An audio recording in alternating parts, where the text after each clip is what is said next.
Thursday, April 18th. Here's what's coming up on Amir's office. Yeah, I'm rooting for Carlos Mendoza so hard. He was one of my favorite guys. Being with him last year in the dugout with the Yankees was incredible. But knew he would be great, dude. Knew that he would make the right decisions. And I'm in love with the good life. Can't give it up.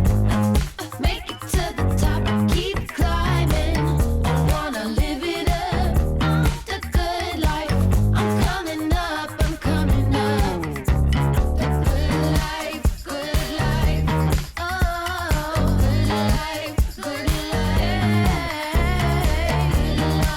Good life. Good life. Ooh. Going in hot, Chichi. I'm in the airport and it's packed. I can't yell boom that. Can't yell boom that loud. I'm keeping the beginning because that was really funny when you looked around to do it. That's going to stay in there. So, audience, if you heard a little pause at the beginning, go watch it. Dude, we are remotely hours away from Al Leiter pulling every hair out of his head, dude. One Easter. Oh, dude. It's going to be on a network.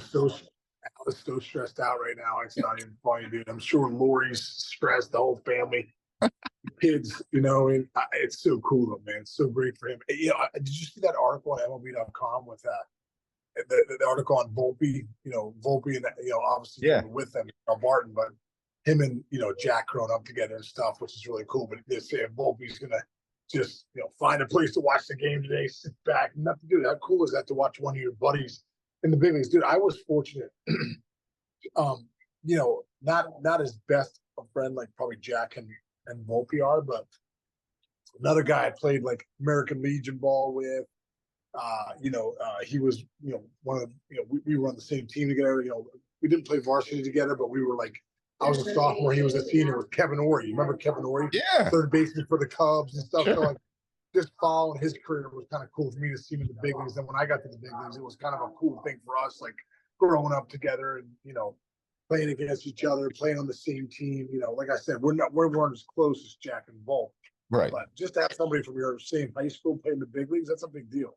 Kevin's another guy, Kevin Slowey, who pitched in the big leagues for a while. He went to my high school. So just to have that, Oh, sure. Yeah. One of the kids on the NC State basketball team that made that whole run almost through the Final Four went to my high school. I don't even know the guy. I've never met him in my life, but I'm like, this is awesome. I followed him. And then, dude, you were the hitting coach for the Yankees. I was a nervous wreck for an entire half of a season. You weren't even hitting. Like, I know.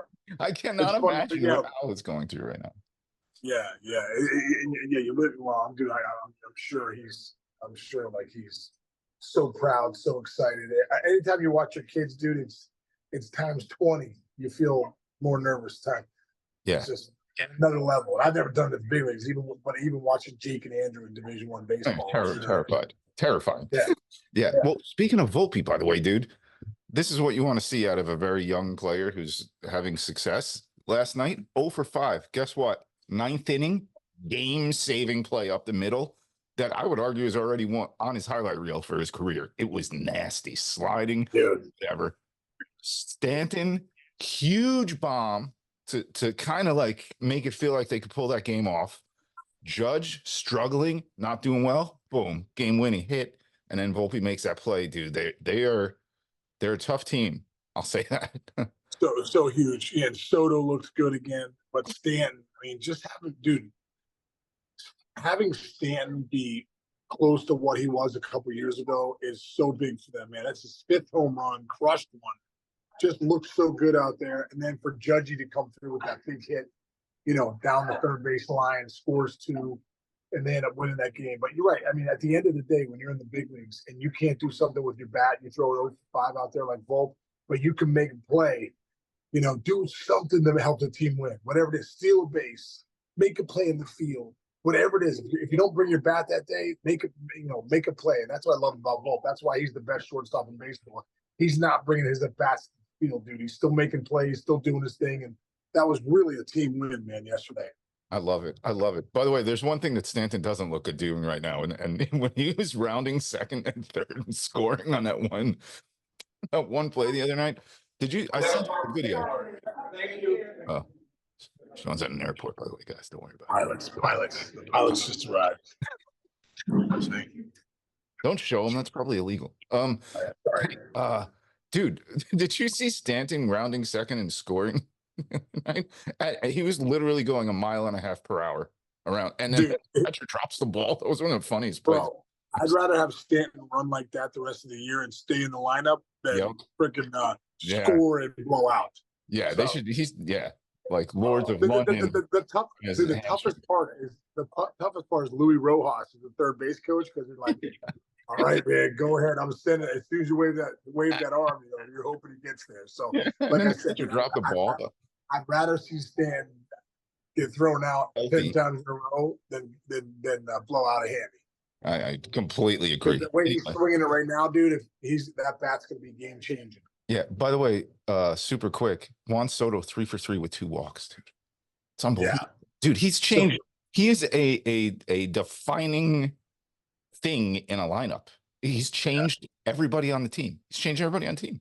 The whole team, the whole lineup. Well, the thing about when you have a guy like him, he makes everybody in the lineup better. That's what that means. When you get a guy like Soto, he makes everybody in that lineup better. That's the bottom line. So, Yeah. I mean, the fact that he can get hits, get on base, and dude, Chinch, his at bats are tough. Watch his at bats. He's not like up there first pitch hacking, fouling out like 3-2, grind, foul. Ooh, So, when you have guys like that in your lineup too, that means you're getting to the bullpen sooner. That means you're making the pitcher work.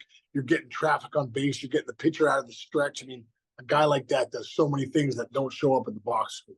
Yeah. And what else doesn't show up in a box score is that you got a great manager in Aaron Boone. Crosstown, hey, New Yorkers, you have 2 phenomenal managers. Carlos Mendoza is managing his patoot off, dude. He made some decisions over the last few days that were spot on, nailed them, weren't analytically perfect decisions, but he made decisions with his gut. He's got a shortstop who's one of the best players in baseball who hasn't really done nothing yet, and he will, by the way. He will. It's the bullpen, dude. The Mets bullpen super quick. I got this great stat. All right. Yesterday, Lopez, Diekman, and Grant Hartwig, they went 9 up, 9 down. The Pens ERA right now is 2.97, and it started high. Don't forget they lost 6-7. Batting average against for the bullpen, 202 in the last 10 games. They've given up 1 homer, the bullpen, in 40 innings, and they're 8-2. 8-2. Wow. That's incredible, man. Yeah, dude, I'm rooting for Carlos Mendoza so hard, dude. One of my favorite guys. Being with him last year in the dugout with the Yankees was incredible. But knew he would be great, dude. Knew that he would make the right decisions. And, obviously this is his first go in the big leagues, but he managed, a lot of years in the minors with the Yankees, has been the bench coach next to Booney for a couple of years now. And, kudos to him. And the Mets are playing good baseball, dude. They're playing some good teams. They're playing some good baseball. And, I think at the beginning of what were they, 0-5, 0-4, 0-5? Yeah, Pete Alonso's home run saved the season. I'm telling you, they were down in that doubleheader, and they wound up pulling that game off. I'll tell you, man, I don't know I don't understand why this comp comes to my head, but the way Mendoza looks like, I think it's more of like the cool and the calm and the collected. He reminds me a lot of Cito Gaston. Like, he looks like the team respects him. It looks like the team loves him, but it looks like the team knows he's the boss. Like, he's got that kind of energy to him, which I love, dude. It's really cool to see. Yeah, you got to have that. Even playing for a guy like Terry Francona, you loved Terry because he was a great guy, but you also knew that, okay, this guy's the boss. Right. And that's a fine line you have to walk as a manager, because there's so many different personalities in that clubhouse, so many different guys from different cultures. It's not an easy, line to walk, but I'm sure Mendy's going to do a great job of walking that line. Yeah, and dude, explain to people, like, a bench coach is almost kind of like your best friend of the coaches, right? The bench coaches, it's easier to communicate with the bench coach. Usually, probably the manager is relaying things to the bench coach to give you. When you make that switch to manager, now you're the boss, and you got to kind of like, you can't be best buddies, right? You got to be a little more authoritative. Well, the biggest thing about the manager, you're right. The bench coach you're always kind of talking to as a player, and you're maybe bitching about the manager at times. Hey, dude, what's this guy doing? He hasn't played me. When you become the manager, dude, at the end of the day, leaders lead from the front. You got to make the decisions. You got to make the decisions that like you said. Hey, maybe sometimes like, oh, he should do this. Well, he went with a gut decision, and it's worked out so far. He's gonna have decisions that don't work out. Who needs to answer those questions after the game? He does. It's from the New York media. So at the end of the day, when you become the manager, and any CEO, any person that's leading a group, you are the decision maker, dude. Are you going to make the right decision all the time? No. But at the end of the day, you got to make a decision. Sometimes they're going to work out, sometimes they're not. I love it. Great point. All right, one more guy. Let's stay in the East Coast. Sorry, everybody on the West Coast. You guys got good teams out there too, but just one more point here. Tanner Houck, dude. 9 innings, 3 hits, 0 earned, 0 walked, 9 Ks, 94 pitches, 69 strikes, 29 batters faced, 1 hour and 49 minutes. 1 hour and 40 minutes, and they were look at Stu, going for the jugular, dude. What are they calling it? Maddox S. They're calling that a game now, like the Maddox, game or whatever. Because Greg Maddox used to just dominate card, win and deal people. Hour and 49 minutes. That's incredible. That just shows that pitch clock's working too. And if you could pound the strike zone with Tanner, Tanner Houck's stuff is incredible. If you go look at the breakdown, would you say 94 pitches, 69 strikes? Like, yeah, I want to say he threw 22 or something like that fastballs. Everything else was a slider, a cutter, off speed. So, great job. And Alex Cora was saying it was such a huge start for them because it really saved the bullpen. Yeah, like they really needed that. They needed a day where they could give everybody a rest. And that's what's great about having a starter that can pound the strike zone with great stuff. Works fast, because at the end of the day, if you can give the bullpen a day off, that's huge.